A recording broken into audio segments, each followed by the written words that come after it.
talk about them as I go through the postmortem, and I'm going to try to call out individual accomplishments that people did.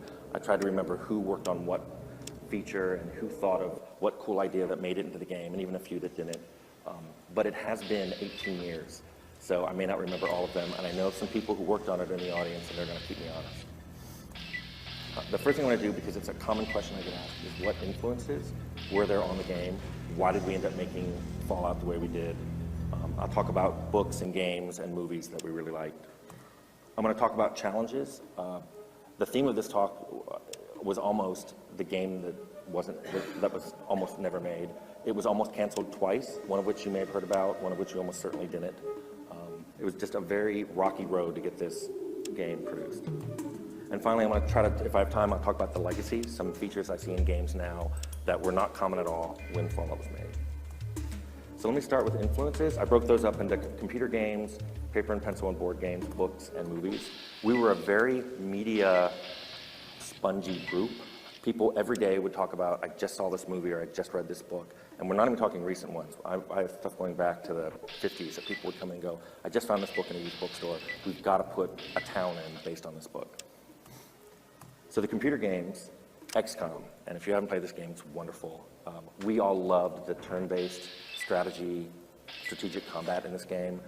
The first pass of Fallout actually had very XCOM-y type combat until we got the GURPS license, which we'll also talk about as a big challenge in making this game. Crusader came out while we were making this game. It was one of the first 640, 480 games. It was incredibly sharp compared to the 320, 200 games coming out. It was a big influence on us, and one of the reasons that Fallout was made, 640, 480, was Crusader. Wasteland, of course, can't say this strongly enough. Fallout is very much a spiritual successor to Wasteland. Almost everybody who played the game or who worked on Fallout had played Wasteland. When we started, I had not played it. So, of course, somebody gave me a copy and said, go home this weekend. And I was addicted to it, played it all the time. It's kind of hard playing it on a more recent computer because if you've ever tried playing it, it goes too quickly. You have to put in a speed limiter that will let you shoot across the screen when you try to play. But this game had everything in it that we wanted to have in Fallout, including no strict morality like the Ultima games had. We wanted the player to be good or evil, do anything he wanted, go anywhere he wanted, and be only really restricted by how skillful he was at playing a game. And then, having mentioned the Ultima series as a game full of morality, it was a big influence on our team. For me especially, this is a picture of Ultima III.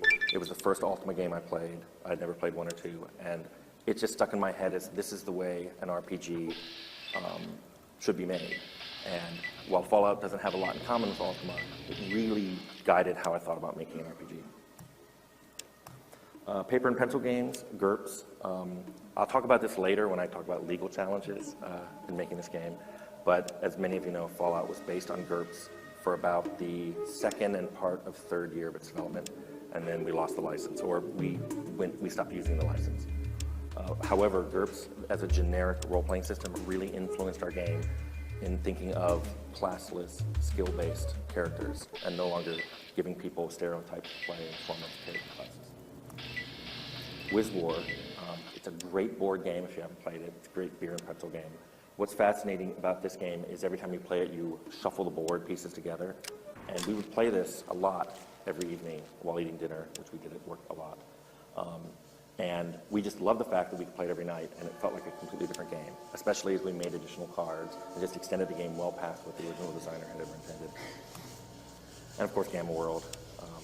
For all of you who played this game, especially when it first came out in 1978, it was not the most balanced RPG, but it was just really fun and had a really good spirit to it, and we loved the idea of mutations and the wide variety of things you could run into when you're playing the game. As for books, there were 3 big books that influenced us. Canticle for Leibowitz, excellent Hugo-winning sci-fi novel, basically about how people would cherish technology after a war occurred. They were pretty much this was part of the basis for the Brotherhood of Steel in Fallout 1. The I Am Legend book, which turned into Omega Man, the Charlton Heston movie. This book was how a individual would handle being the last, thinking he was the last survivor on Earth.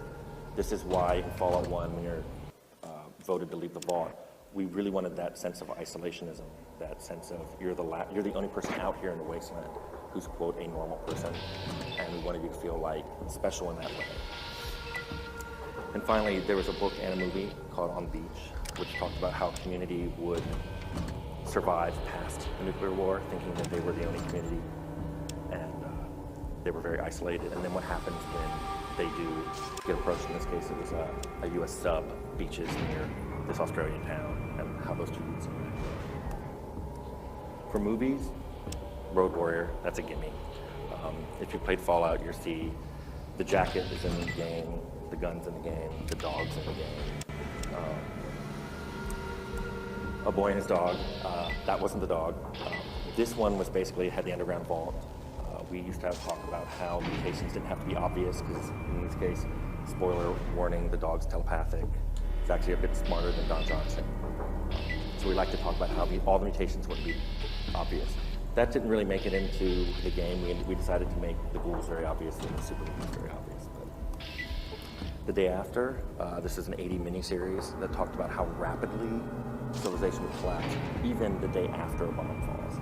And that was something that's very much woven into Fallout. We just assumed after the war there was no civilization left, that it was every man for himself, and there would actually be few vestiges of civilization that would survive a nuclear war.